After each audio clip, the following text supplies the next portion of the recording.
और ध्यान रखिएगा, भक्ति मार्ग की सबसे बड़ी बाधा है अहंकार।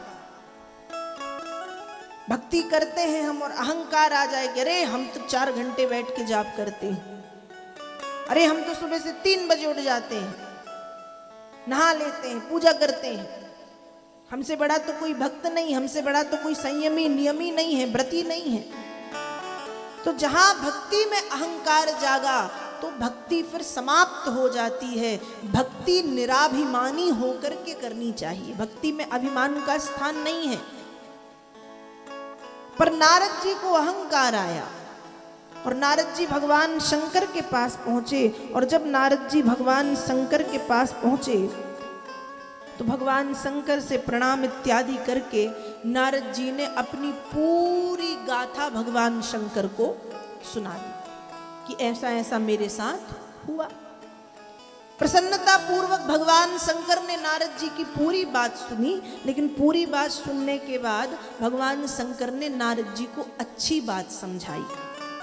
अच्छी बात क्या समझाई कि हे देवर्षि नारद, जिस प्रकार से आपने ये सारा चरित्र मुझे सुनाया है, यदि आप भगवान विष्णु के पास जाओ और भगवान विष्णु आपसे इस विषय में कुछ पूछे भी, अपने मन से तो बताना ही मत, और पूछें तब भी मत बताना, उस स्थान को छोड़ देना, पर उनसे ये सब बातें मत करना। भगवान शंकर ने तो इसलिए समझाया था अपना मान के, क्योंकि भगवान शंकर भुक्त भोगी थे। भगवान शंकर ने भी एक बार कामदेव को जीता था, और जब भगवान शंकर को अभिमान आया कि मैंने काम को जीता है, और उस समय श्री हरि नारायण के मोहिनी रूप में भोलेनाथ मोहित हो गए थे, और ऐसे मोहित हुए कि सब भूल गए। तो भगवान शंकर भुक्त भोगी बन के बैठे हैं, इसलिए नारद जी को अपने अनुभव से सलाह दी, समझाया कि नारद जी उनको मत बताना। पर नारद जी जब अभिमान आता है तो व्यक्ति को अपने से बड़ों के द्वारा बताई गई बातें न समझ में आती हैं, न सुनाई देती हैं, न अच्छी लगती हैं। उनको तो यही लगता है कि हमसे जो कहा जा रहा है वो सब हमारे बुरे के लिए कहा जा रहा है। और ऐसे ही नारद जी को लगा। शंभु बचन मुनि मन नहीं भाए, भगवान शंकर की बातें नारद जी को अच्छी नहीं लगी। सबसे पहले नारद जी शिवलोक आए हैं। जब व्यक्ति बहुत दिन के बाद कहीं से घूम फिर के आता है तो किसके घर जाता है? पड़ोसी के घर जाता है कि खुद के घर जाता है?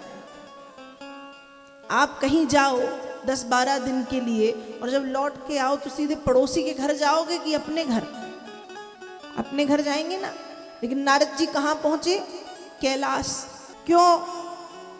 नारद जी भी कलयुग के बच्चों के जैसे हो गए हैं।